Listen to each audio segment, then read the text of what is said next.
नरेंद्र मोदी जी, आपके बाप दादा ही लेके आए थे क्या प्रॉपर्टी? आपके बाप का राज है क्या? डीजल मिलता है, पेट्रोल 30-32 रुपए में मिलता है, उसको आप 90 से 100 रुपया बेच रहे हो। आपके बाप का राज है क्या कि लूटोगे, खाओगे, खुद 15-15 लाख के सूट पहनोगे और किसान है उसके तन पे कपड़ा नहीं है, मजदूर के तन पे कपड़ा नहीं है, आप घूम रहे हो वहां 36 तरह के व्यंजन खा रहे हो, वो सूखी रोटी खा रहा है। और किसान ने अगर पिज्जा खा लिया तो उसको सोशल मीडिया पे चलाते हो, पिज्जा क्यों खा लिया? आपको ही अधिकार है पिज्जा खाने का, आपको ही अधिकार है कूलर में सोने का, आपको ही अधिकार है एसी में रहने का, आपको ही अधिकार है पैंट शर्ट पहनने का। आपके बाप दादा ही लेके आए थे क्या प्रॉपर्टी?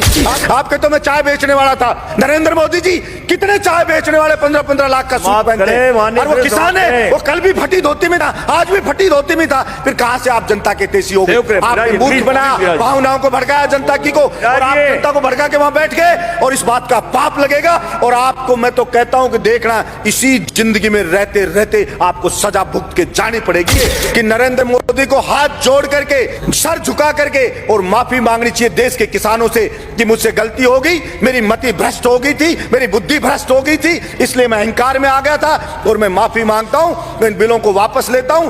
कि नरेंद्र मोदी जी को भी यह अहंकार नहीं रखना चाहिए, ये जनता उठा के ऐसा पटक देगी कि वो कल्पना भी नहीं कर सकते। और वही लोग जो आज मोदी मोदी कर रहे हैं, जो आज जयकारे लगा रहे हैं, वही उनको गाली देते हुए नजर आएंगे कि इस मोदी के कारण हम बर्बाद हो गए, सब कुछ लुट गए, जनता की गालियां खा रहे हैं। वो सब के सब कहना पड़ेगा ले लो। और प्रधानमंत्री जी को इतना अहंकार हो गया है कि मैंने जो बिल लिया, भला उसका विरोध किसी ने क्यों कर दिया? उस अहंकार में वहां कीलें लगा दी जाती हैं, वहां पे ऐसे ऐसे बैरिकेड बना दिए जाते हैं, वहां पे ऐसे लगा जैसे पाकिस्तान की कोई सेना अटैक करने आने वाली हो, उससे ज्यादा वहां पे सुरक्षा के इंतजाम करे जा रहे हैं। किसी भी राजा का विनाश आ जाता है ना, विनाश आ जाता है, तब वो इस प्रकार का एक्ट करता है कि मैं जनता की मांग को नहीं सुनूंगा, मेरा करना है जो कर लीजिए। अगर वास्तव में जनता विरोध में आने लगे, जब वास्तव में राजा को लगे कि सड़क पे जनता उतरने लगी है, तो उस अहंकारी राजा को तुरंत उनकी समस्याओं को ध्यान में रख करके समाधान करना चाहिए, वरना जनता उसको उठा के कुर्सी से मोदा पटक देगी। ये उस राजा को ध्यान रखना चाहिए। उसे भाड़े के टट्टू रख रखे, सोशल मीडिया पे रख रखे,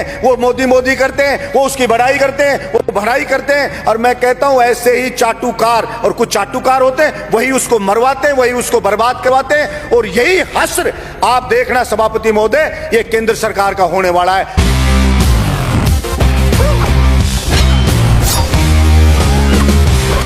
इसके साथ ही सभापति महोदय, मैंने पहले भी मांग की और आज भी सरकार से मांग कर रहा हूं, आखिर बोलेगा कि राजस्थान हमारा ये किसान है जो पानी से बहुत परेशान है, हमारा बहुत सा क्षेत्र डार्क जोन में। मैंने पहले भी कहा कि सड़कों पे बजट दे रहे हैं, दूसरी चीजों पे बजट दे रहे हैं, आप नदियों का पानी जो व्यर्थ बह जाता है बरसात के दिनों के अंदर, अगर उस पानी को ही लाया जाए, चंबल ही है, हमारे यहाँ चंबल भी खतरे के निशान से बहती है सभापति महोदय बारिश के दिनों में। यमुना का पानी है वो खतरे के निशान से यमुना बहती है। हरियाणा के अंदर पंजाब वाले पानी छोड़ देते हैं नहरों में, वो लोगों के खेतों में भर जाता है पानी। और वो वहां का जो कोई एमएलए का चुनाव लड़ता है, वो ये कहता है कि मैं आपके खेत में ये पानी नहीं आने दूंगा, ज्यादा आपकी फसल खराब नहीं होने दूंगा, मैं इसको रोकूंगा। मैं कहना चाहता हूं, एक तरफ तो वहां पे बाढ़ आ रही है, यहाँ बिहार में देखते हैं कि लोग मर रहे हैं, उस बाढ़ से राहत के लिए कोस दिया जाता है, और दूसरी तरफ राजस्थान का किसान पिसाया मर रहा है, राजस्थान की जनता पिसाई मर रही है। तो मैंने कहा, पहले भी कहा, हिंदुस्तान की सरकार हो चाहे राज्य की सरकार हो, एक बार भगवान के लिए कुछ समय के लिए और चीजों पे बजट रोक करके, और एक बार इस किसान के पानी के लिए आप बजट दे दो, और किसान के खेत तक इस पानी को पहुंचा दो, फिर इस देश की तरक्की किसान ही कर देगा।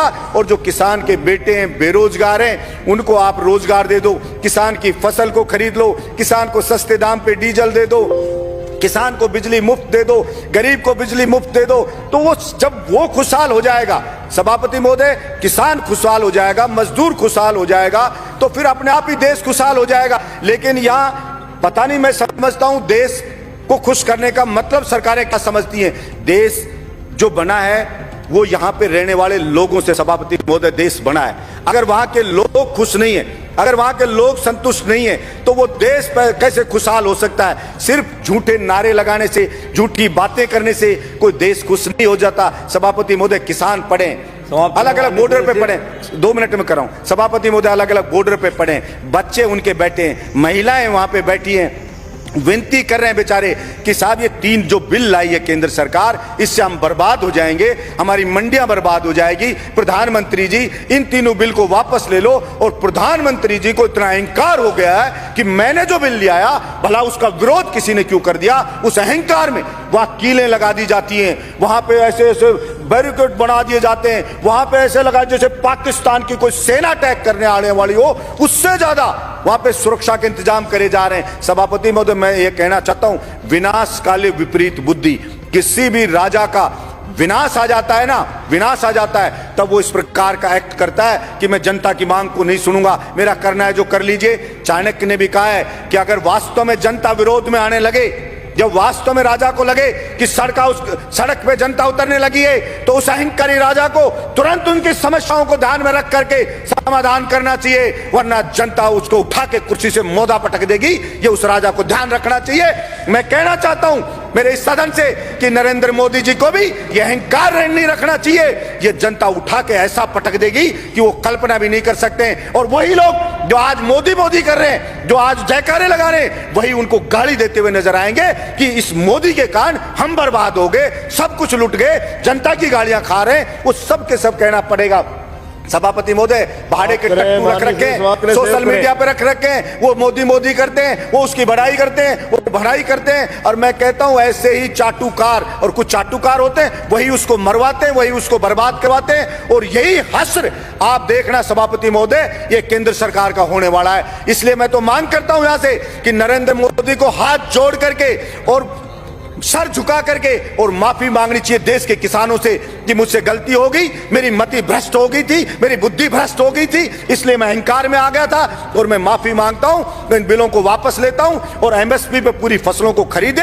और जो डीजल पेट्रोल पे टैक्स लगा रखा है दुनिया भर का, सभापति महोदय, जो डीजल मिलता है, पेट्रोल 30-32 रुपए में मिलता है, उसको आप 90 से 100 रुपया बेच रहे हो। आपके बाप का राज है क्या कि लूटोगे, खाओगे, खुद 15-15 लाख के सूट पहनोगे, और किसान है उसके तन पे कपड़ा नहीं है, मजदूर के तन पे कपड़ा नहीं है, आप घूम रहे हो वहां 30 तरह के व्यंजन खा रहे हो, वो सूखी रोटी खा रहा है। और किसान ने अगर पिज्जा खा लिया तो उसको सोशल मीडिया पे चलाते हो, पिज्जा क्यों खा लिया? क्योंकि भाई आपको ही अधिकार है पिज्जा खाने का, आपको ही अधिकार है कूलर में सोने का, आपको ही अधिकार है एसी में रहने का, आपको ही अधिकार है पैंट शर्ट पहनने का। आपके बाप दादा ही लेके आए थे क्या प्रॉपर्टी? आपके तो मैं चाय बेचने वाला था। मैं पूछना चाहता हूं नरेंद्र मोदी जी, कितने चाय बेचने वाले 15-15 लाख का सूट पहनते हैं? और वो किसान है, वो कल भी फटी धोती में था, आज भी फटी धोती में था। फिर कहां से आप जनता के तेजी हो गए? आपने मूर्ख बनाया, भावनाओं को भड़काया जनता की को, और आप जनता को भड़का के वहां बैठ गए। और इस बात का पाप लगेगा। और आपको मैं तो कहता हूं कि देखना, इसी जिंदगी में रहते रहते आपको सजा भुगत के जानी पड़ेगी। ये मैं आपके बीच में कहना चाहता हूं। धन्यवाद सभापति महोदय।